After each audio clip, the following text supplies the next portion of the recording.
And here, my dear friends, is one more video for you. Don't forget to subscribe to my channel and share with a friend. Hey guys, Dr. Ray, the king of beauty and health. I wanted to talk a little bit about hair. Statistics has changed a little bit. Today, women are losing more hair. Women are losing more hair. 62% of all women are now losing hair. Probably most of them are chemicals from hair treatment, coloring, bad shampoos, etc., which kill the follicles. So statistics which are shocking is that at 40, most women have lost 50% of their follicles. Shocking. But also, my personal theory, I think that it's not my personal theory, and we know that fat cells, adipocytes, they create androgen in women, and the androgen, which is basically a male hormone in the woman, can cause hair to fall. Okay, and of course, through all millennia, men have lost hair.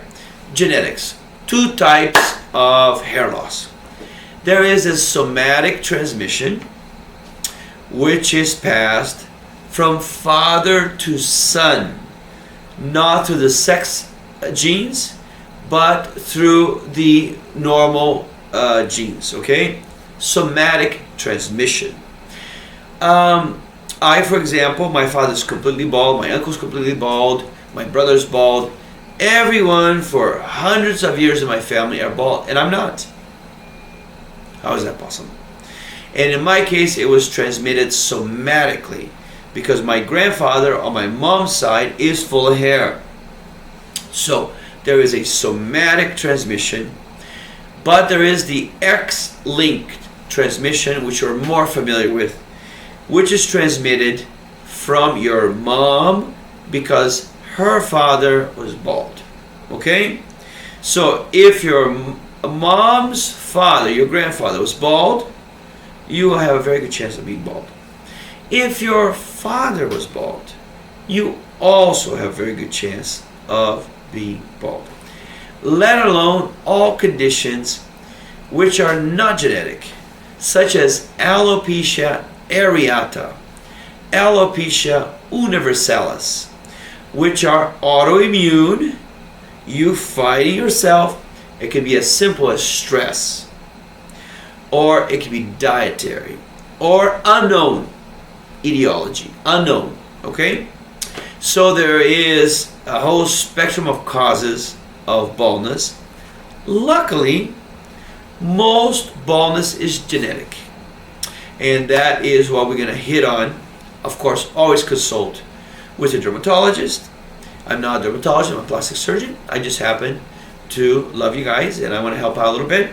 And I digest the information and bring it down to the most simple language, most common element. Okay? So we talked about the ways the hair loss can be perpetrated.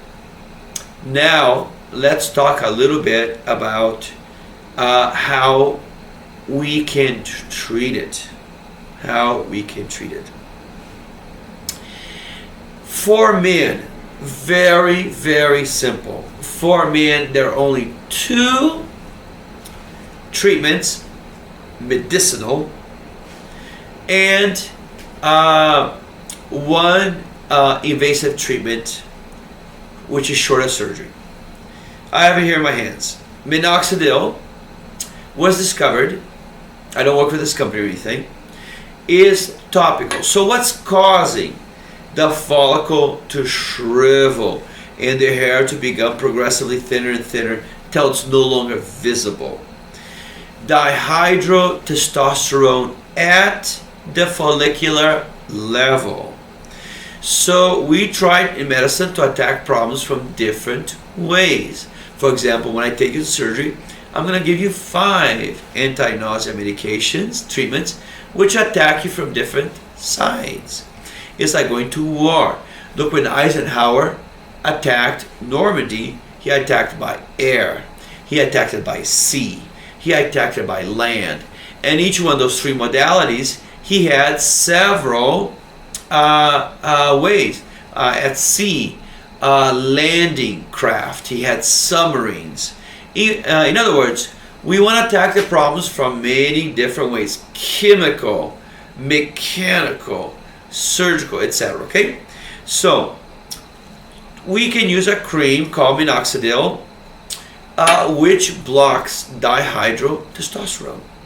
It has a vehicle lipophilic, which penetrates the skin and helps block dihydrotestosterone. Systemically, we use finasteride. One company is called Propecia. So Propecia, which is finasteride, blocks dihydrotestosterone systemically through your arteries, okay? Now, one modality which has been discovered recently to cause hair growth is platelets. So we take your blood the day of the procedure, we spin it, we decant the red blood cells and other materials we don't want, and we keep just the platelets. And we inject the platelets into your scalp, which helps regrow the hair. Okay? So there are two non-invasive and one minimally invasive treatment. I'm going to talk about surgery in just a second. Now, women cannot do one of these three. Talk about platelets, minoxidil, and finasteride. Women cannot do finasteride, especially pregnant women. Okay, they cannot. It will cause severe problems. Can cause severe problems with the development of the fetus and in the woman herself. Okay, so we do not do that. Platelets, women can do platelets. All right. Side effects. Let's touch on the side effects very quickly. There is a spectrum of side effects as with even aspirin. However, the one people are most concerned about is the impotence. Okay? So, of course, these are strictly methodically tested drugs. And it has been discovered that at 1 milligram, which is the dose given, these sexual problems, which is erection problems, decrease in desire, and so on and so forth, are not an issue, okay, or much less of an issue. However, at higher doses, it is an issue.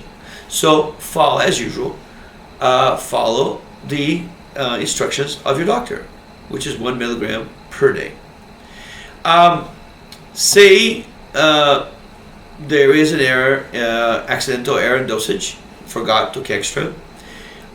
Studies have shown that upon cessation of taking finasteride, these problems are reversible.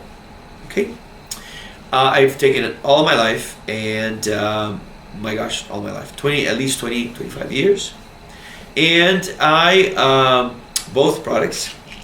And I have a very beautiful family, and it's not been a problem, and it's not been a problem.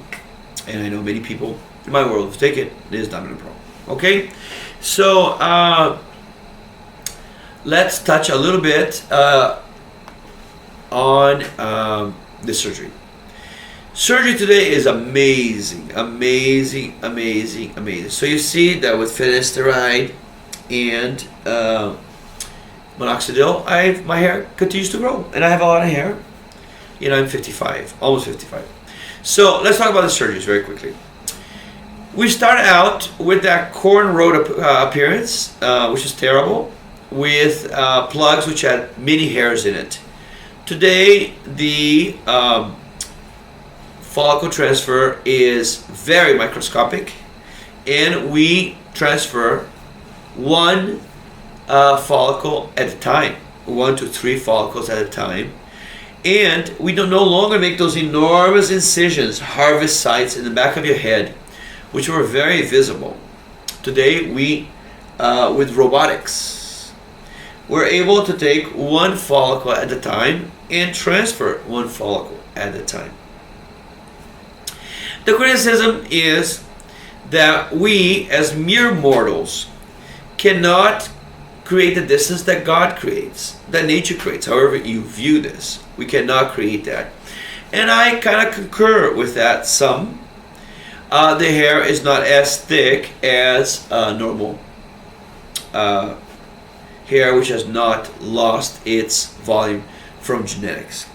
In that case, we have the option of flaps. The way that's done is we put expanders here. Expander is simply a balloon of water, okay? A balloon, a surgical balloon, and we inject saline, salt water. So the balloon is placed on the sides of the head, and the surgeon injects every week, every 2 weeks, say 50 cc's of saline. This causes expansion of your scalp. In a few months, the balloons are removed, and it's like that breed of dogs. I'm sorry to use such a crude example, Shapé, where they have lots and lots of loose skin, like that. The expanders, balloons, are replaced, and the bald spot is removed because baldness has a pattern to it. Has a specific pattern to it. So it almost never falls from the side, and it's only from the coronal and the frontal areas, usually, okay? This area here. So that tissue is thrown away, so the follicles don't have to be so far apart. And that skin from the side is moved up, basically. Very simple. So remember, you have flaps, but the recovery on the flaps is much, much longer. But the hair is much, much thicker, okay? So most people tend to elect the chemical treatments. Some platelets, less frequently, but very, very efficiently, they choose hair follicle transfers. And a very small group choose the flaps. So the flaps give by far the best results. The hair follicle transfers are very good, but best people to prevent, okay? Best to prevent. So if you have the genetics, I would consider start taking it before you lose your hair, okay? Much easier to maintain it than to regrow it later on, okay? So Dr. Ray, finishing this little segment on alopecia, hair loss. I love you. I want you to look good.